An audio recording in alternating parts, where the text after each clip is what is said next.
Okay, Bismillahirrahmanirrahim. Today we're going to start to study about the atomic sizes. इसमें हम बात करेंगे जिसमें हमारे पास कुछ टॉपिक है related to size of the atom, in which we will study about the atomic radii, ionic radii and covalent radii. कि जब हम एक एटम में से उसका साइज को मेजर करना चाहते हैं कि उसका साइज क्या है, अगर वो एटॉमिक फॉर्म में है, अगर वो आयनिक फॉर्म में है, यानी कि जब वो इलेक्ट्रॉन लूज करेगा या गेन करेगा उस वक्त उसका साइज क्या होगा, और लास्ट में बताएगा कोवेलेंट, जब यानी कि वो शेयरिंग ऑफ इलेक्ट्रॉन के साथ किसी के साथ बॉन्डेड होगा. ठीक है. So now let's start today's topic from here. The size of an atom is very important because many physical and chemical properties are related to it. अब जो इतना इम्पोर्टेंट है इसका साइज, उसकी वजूहात क्या हैं? एक तो उसकी फिजिकल और दूसरा केमिकल प्रॉपर्टीज.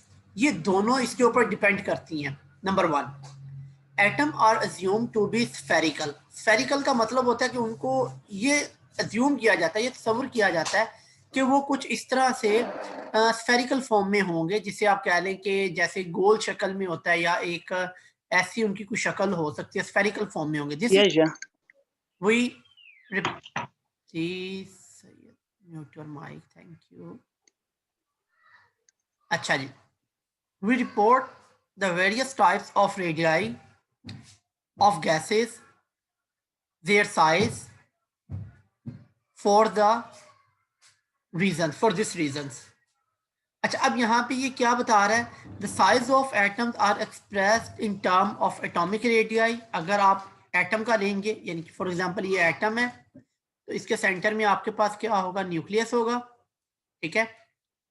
ये अगर आप इसका न्यूक्लियस कहते हैं, तो फिर जो यहाँ से लेके यहाँ तक इसका एक डिस्टेंस आएगा आपके पास, ये डिस्टेंस इसका साइज कहलाएगा. Number two, ionic radii. अगर ये एटम है तो इसके यहाँ पे इलेक्ट्रॉन है, या तो इलेक्ट्रॉन निकल जाएगा इसमें से, या इलेक्ट्रॉन इसके पास आ जाएगा. जिसके बाद क्या होगा? निकलने की वजह से इसका साइज श्रिंक कर जाएगा, छोटा हो जाएगा. ऑब्वियसली अगर ये आउटर मोस्ट शेल है तो जिस शेल में से इलेक्ट्रॉन निकल गया ऑटोमेटिकली कम हो गया. दूसरी रीजन, पॉजिटिव चार्ज है न्यूक्लियस पे, नेगेटिव चार्ज है इलेक्ट्रॉन पे. अब प्रोटॉन और इलेक्ट्रॉन आपको पता है एक एटम में इक्वल होते हैं. अगर इलेक्ट्रॉन निकल गए, मीन टू से इलेक्ट्रॉन कम हो गए, इसका मतलब है प्रोटॉन्स आपके पास ज्यादा हो गए. It's very easy to understand कि पॉजिटिव चार्ज या न्यूक्लियस चार्ज बढ़ने की वजह से वहां पे क्या होगा कि उसमें पॉजिटिव चार्ज जो है वो इलेक्ट्रॉन्स को अपने पास इस एक निकलने के बाद बाकियों के ऊपर ज्यादा आ जाएगा, और उसके बाद ये एटम का साइज और श्रिंक कर जाएगा. इसमें हम चले जाएंगे एटॉमिक रेडियाई के बाद आयनिक रेडियाई में. और लास्ट हमारे पास जो है वो है कोवेलेंट रेडियाई. कोवेलेंट रेडियाई में क्या होगा कि जैसे आपके पास ये एक एटम है, just a minute,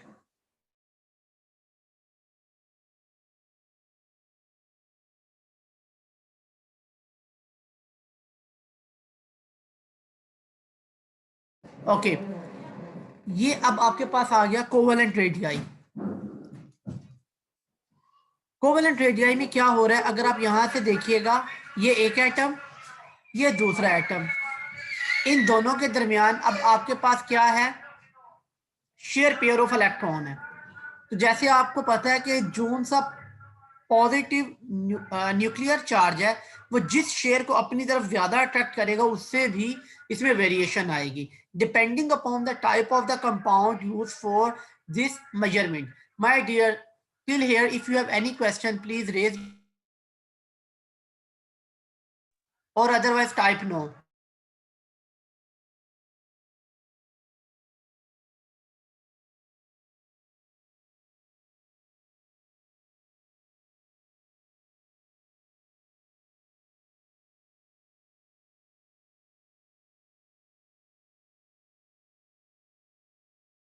Well done. Okay.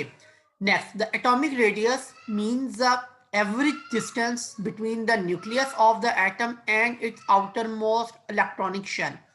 अब एटॉमिक रेडियस के बारे में दोबारा से बता रहा है क्या होता है. लेट्स सपोज ये एक एटम है, ठीक है, तो कहां से लेके कहां तक का डिस्टेंस बता रहा है कि इसके न्यूक्लियस से लेके distance between its nucleus, let's suppose this the nucleus, और ये इसका आउटर मोस्ट शेल है, ठीक है। तो यहां से लेके यहां तक का जो डिस्टेंस है वो आपका क्या कहलाएगा, एटॉमिक रेडियस कहलाएगा। Nucleus of the atom and its outer most shell, जो आउटर मोस्ट शेल है आपको पता है इसको हम क्या नाम देते हैं, वैलेंस शेल भी कहते हैं, जहां तक इसके इलेक्ट्रॉन मौजूद होते हैं। So the radius of an atom can not be determined precisely due to the following reason. ये बड़ा अहम पॉइंट है, इसको अंडरलाइन कीजिएगा कि आप एक एटम का रेडियस जो है वो एक्यूरेटली 100% नहीं फाइंड आउट कर सकते, ठीक है। आप नहीं कह सकते कि 100% इसका रेडियस क्या है। जैसे आप डिस्टेंस लेते हैं, किसी चीज की लेंथ लेते हैं, किसी चीज को मेजर करते हैं, उसमें आप श्योर होते हैं कि इसकी लेंथ ये होगी, इसका डायमीटर ये होगा, इसका रेडियस ये होगा, लेकिन एटम में आप ऐसा नहीं कर सकते। माय डियर स्टूडेंट्स, ये जो 2 पॉइंट्स है ये ऑब्जेक्टिव में आए हुए हैं जो आपके 5 ईयर ओल्ड हैं, ठीक है। तो इसको गौर से सुनिएगा, ये पूछा जाता है बार बार कि ये क्यों इस तरह से है या इसकी रीजन क्या है। तो अब यहाँ पे वो उसको बताएगा, रीजन बताएगा कि क्यों हम एक एटम का जो साइज है वो एक्यूरेटली 100% मेजर नहीं कर सकते। Welcome the new comers there, newcomers जीते हैं। Please please please, okay. There is no sharp boundary of an atom. पहली बात कि एटम की कोई शार्प बाउंड्री नहीं है, यानी कि आप नहीं कह सकते कि ये इसकी लास्ट लिमिट है, ये यहां तक है। जैसे आपके पास कोई लाइट है या कोई आपके पास डिस्टेंस है, कोई रोड है जहां तक वो जाएगी, ऐसे पॉसिबल नहीं है। Number 1, no sharp boundary of an atom, underline कीजिएगा। The probability of finding an electron never become exactly zero even large distance from the nucleus। ये पॉइंट बड़ा अहम है, इसको समझिएगा, अंडरलाइन भी कीजिएगा। यहाँ पे वो बता रहा है कि probability of finding an electron, कि अगर आप एक इलेक्ट्रॉन को ढूंढने चाहते हैं एटम में, please please Dani please mute your mic, thank you my dear Adnan, what is your name? Sorry. Okay. Probability of finding the electron, कि अगर आप एक एटम में इलेक्ट्रॉन्स को फाइंड आउट कर रहे हैं तो आप श्योर हो के नहीं कह सकते कि वो कहाँ पे है। माइट भी, ये डिपेंड करता है एनर्जी लेवल पे, यहाँ पे हो सकता है, एनर्जी लेवल यहाँ पे हो सकता है, एनर्जी लेवल यहाँ पे हो सकता है, एनर्जी लेवल इससे ऊपर भी जा सकता है। अच्छा, अब वो क्या करेगा, ये क्लाउड्स में रहेंगे, जैसे आपको बादल नजर आते हैं तो ये क्लाउड्स होंगे, कभी ये इधर कभी इधर, किसी भी पॉइंट पे ये इलेक्ट्रॉन आ सकता है आउटर मोस्ट शेल में। तो exactly zero even at large distance from the nucleus. Till here if you have any question please raise your hand, otherwise type no.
बेटा मुझे आपकी आवाज नहीं आ रही, सॉरी।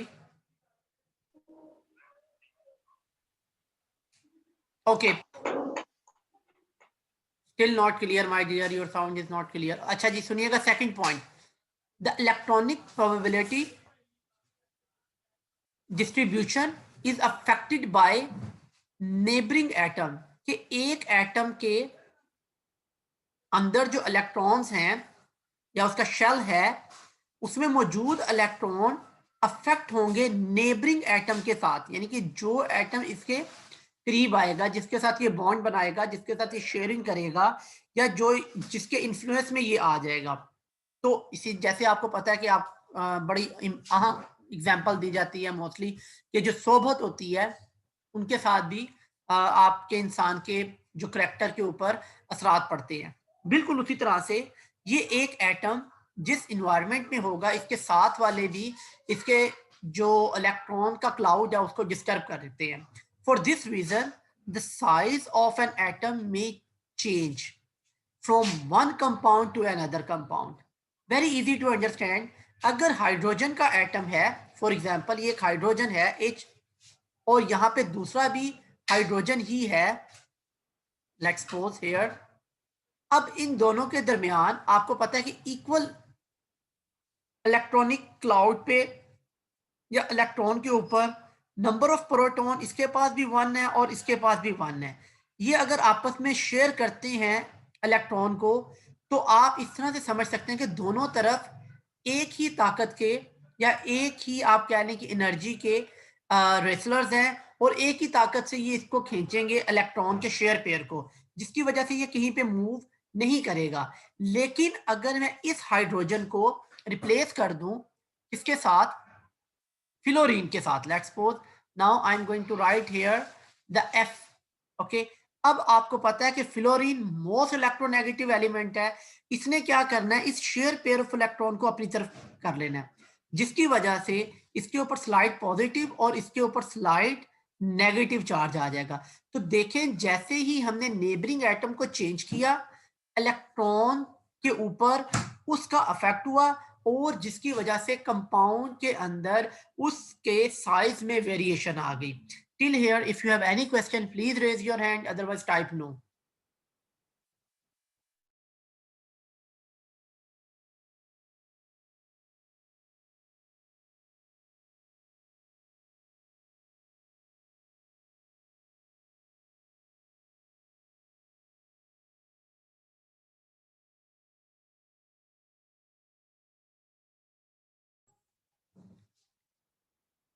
जी बेटा, क्लियर है यहां तक everyone?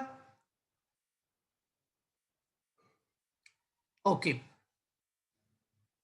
Atomic radii can be determined by measuring the distance between the center of adjacent atom with the help of X-rays और spectroscopic measurements। आप कैसे मेजर कर सकते हैं? एक तो उसने बताया एक्सरेज के जरिए, और दूसरा स्पेक्ट्रोस्कोपिक मेजरमेंट के जरिए। ये दो मेथड्स यहाँ पे वो बता रहा है, इनके जरिए आप किसी भी एटम का साइज या उसका एटॉमिक रेडियाई मेजर कर सकते हैं। Okay. Atomic radii of element of the periodic table in PM are shown in table 6.2। तो ये कुछ के उन्होंने दिखाए हुए हैं पिकोमीटर में टेबल नंबर 6.2 पर।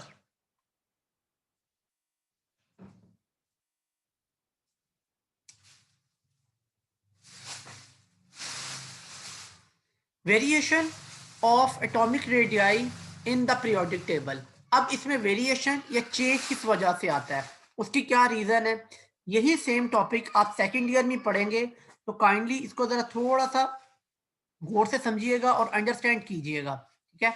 अगर यहाँ पे आपको ये क्लियर हो जाता है तो सेकंड ईयर में आपके लिए ये बड़ा इजी होगा। In general the atomic radii decrease from left to right. Basically क्या होता है कि जब आप मूव करते हैं लेफ्ट से राइट, तो एटॉमिक रेडियाई क्या कर जाता है, डिक्रीज कर जाता है इन द पीरियड। रीजन उसकी क्या है देखते हैं अभी। And increase from top to bottom in the group.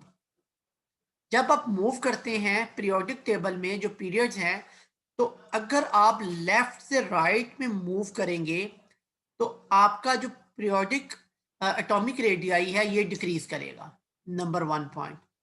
Number 2, increase from top to bottom. अगर आप ऊपर से नीचे जाते हैं अपने पीरियोडिक टेबल में, तो ऊपर से नीचे जाते हुए आपका एटॉमिक रेडियाई इंक्रीज करेगा। Reason let's see. The decreasing trend in periodic in period is due to increase in the nuclear charge. Nuclear charge की वजह से डिक्रीज हो रहा है। क्या मतलब हुआ, आप इस तरफ से इस तरफ मूव कर रहे हैं तो यहाँ पे अगर एक प्रोटॉन है तो दूसरे में कितने आ गए, 2 प्रोटॉन आ गए, तीसरे में न्यूक्लियर चार्ज 3 हो गया। ठीक है, शेल वही रहेंगे आपके पास, उसी शेल के अंदर नंबर ऑफ इलेक्ट्रॉन्स बढ़ेंगे और न्यूक्लियर चार्ज भी बढ़ेगा, जिसकी वजह से क्या होगा कि उनके ऊपर इलेक्ट्रॉन्स के ऊपर जो प्रोटॉन होंगे वो उनको इजीली कैप्चर करेंगे और इनको दूर दूर नहीं जाने देंगे, जिसकी वजह से आप left to right in a period उनका साइज डिक्रीज होता जाएगा। As the nuclear charge increase the pull on the electron is increase and the size of an atom is decrease. Till here, any question, please raise your hand, otherwise type no. Quickly, my dear, hurry up. Everyone. Maz, Adnan. Okay, well done, my dear. Okay, जी. However, the shielding effect, अब ये shielding effect एक topic है, ये मैं already एक video upload कर चुका हूँ सेकेंड ईयर की, बेशक आप उसको देख लीजिएगा, वरना इसके ऊपर भी इंशाल्लाह नेक्स्ट टाइम मैं डिटेल में लेक्चर दूंगा। और दूसरी वो बात बता रहा है, shielding effect remain the same from left to right, कि शील्डिंग इफेक्ट भी एक रीजन है। अब शील्डिंग इफेक्ट क्या होता है इंशाल्लाह इसके ऊपर हम बाद में डिस्कस करेंगे। ठीक है जी, well done, okay, thank you my dear. अच्छा जी, इसका लास्ट पार्ट देख लेते हैं आज का। अच्छा, the increase in atomic radii in a group, अब वो ये टॉप से बॉटम में आ रहा है, in a group is due to increase in the number of shell in the screening effect. अब यहाँ पे स्क्रीनिंग इफेक्ट की वजह से ऊपर से नीचे आते हुए उसी शेल में उसी पीरियड में न्यूक्लियर चार्ज तो वही रहेगा लेकिन शेल बढ़ रहे हैं, जिसकी वजह से क्या होगा, the decrease of atomic radius is very prominent in second period. Second period में आपको बहुत ज्यादा प्रोमिनेंट नजर, अंडरलाइन कीजिएगा, but less in higher period, लेकिन कम होगा किसमें, हायर पीरियड्स में। लास्ट पॉइंट है, moreover the decrease in small when we travel from left to right, transition elements के बारे में बात कर रहा है। ये यहाँ पे उनके नाम लिखे हुए 21 SC Zn 30 एंड Y39, किसी तरह कैडमियम 48 है, इन सब की due to the intervening electron, यानी कि वो जो दरमियान में उनके इलेक्ट्रॉन आ जाते हैं ट्रांजिशन एलिमेंट्स में। इंशाल्लाह इसके ऊपर डिटेल में हम बात करेंगे जब हम पीरियोडिक टेबल को थोड़ा सा डिस्कस करेंगे। The screening effect is also called shielding effect, यही चीज आपको क्या कह रही है, शील्डिंग इफेक्ट का नाम दे रही है। इंशाल्लाह इसके ऊपर जब हम डिटेल में बात करेंगे तो आपको ये पूरे का पूरा टॉपिक क्लियर हो जाएगा। अभी टाइम की शॉर्टेज की वजह से मैं उसकी तरफ नहीं जा सकता। This is responsible for the decrease in force of attraction of the nucleus for electron present in the valence shell, कि जिसकी वजह से जो न्यूक्लियस है, जिसे हम न्यूक्लियर चार्ज कहते हैं, बेसिकली न्यूक्लियस में क्या चीज है, न्यूक्लियस में आपके पास प्रोटॉन्स हैं और उसके ऊपर पॉजिटिव चार्ज है। यही पॉजिटिव चार्ज इन इलेक्ट्रॉन के नेगेटिव चार्ज को क्या करता है, अट्रैक्ट करता है। जितना ये दूर होते जाएंगे न्यूक्लियस से, प्रोटॉन की ग्रिप उतनी क्या होती जाएगी इलेक्ट्रॉन के ऊपर लूज, जिसकी वजह से वो उसको नहीं होल्ड कर सकेगा। शेल बीच में आते जाएंगे जो कि क्या करेंगे, शील्ड करेंगे। जैसे शील्ड का बड़ा सिंपल एक मीनिंग है, जैसे वो आपने कैप्टन अमेरिका के पास देखी होगी, वो एक शील्ड होती है। या अगर आप वो बात करें कि वो एक सलमान खान की मूवी थी जिसमें वो वीर फिल्म थी जिसमें वो एक शील्ड इस्तेमाल करता है, उर्दू में हम उसको ढाल कहते हैं। बेटा ये ऐसे होती है, ठीक है, वो ऐसे वो आजकल तो आपने उर्तुगरुल भी देख लेते हैं, ठीक है, उसमें वो रोकने के लिए, वार को रोकने के लिए इस्तेमाल करते हैं, इसको बेसिकली शील्ड कहते हैं। तो ये जो बीच वाले शेल हैं, ये प्रोटॉन और आउटर मोस्ट शेल यानी कि जो वैलेंस शेल है उसको क्या करते हैं, शील्ड करते हैं। जितना ये शील्ड बढ़ता जाएगा, ये इलेक्ट्रॉन के ऊपर इस प्रोटॉन की ग्रिप उतनी लूज होती जाएगी, जिससे क्या होगा, उसका साइज बढ़ता जाएगा। So till here if you want to ask anything please raise your hand, otherwise type no. जी बेटा, मुझे बोले हसान। सर ये ट्रांजिशन एलिमेंट से ऊपर वाला जरा समझाएं सर, ऊपर 2 लाइन आपने समझाए थे। ओके जी, ओके, मैं बता दूं। ट्रांजिशन एलिमेंट से ऊपर वाला ट्रांजिशन एलिमेंट, यहां से the decrease of atomic radii is the increase in atomic radius. अच्छा जी, the increase in atomic radii in a group is due to increase the number of shell. जैसे मैंने अभी बताया कि जैसे जैसे आप ऊपर से नीचे आते हैं इन अ ग्रुप, तो आपके पास क्या होता है, ये देखिएगा, शेल बढ़ रहे हैं। फॉर एग्जाम्पल, पहले में एक है शेल, दूसरे में कितने हो गए, 2 शेल हो गए, उसके बाद नीचे आए 3 शेल हो गए। इसी तरह आते आते ये शेल बढ़ रहे हैं। अब क्या होता है कि ये जो न्यूक्लियस आपके पास यहाँ पे सेंटर में है, जिसके ऊपर पॉजिटिव चार्ज है, इसको आउटर मोस्ट शेल में मौजूद इलेक्ट्रॉन को पकड़ने के लिए क्या चाहिए, पहले इसको करना पड़ेगा, फिर इसकी फोर्स इस पे आएगी, फिर लास्ट में इसको जाएगा, जिसकी वजह से ये दो जो इनर शेल हैं, ये इस वाले इलेक्ट्रॉन को क्या कर रहे हैं, शील्ड कर रहे हैं। ठीक है, शेल एंड स्क्रीनिंग इफेक्ट, जिसको हम शील्डिंग इफेक्ट का भी नाम दे रहे हैं। Hope you understand. क्लियर है बेटा? Yes sir. चले।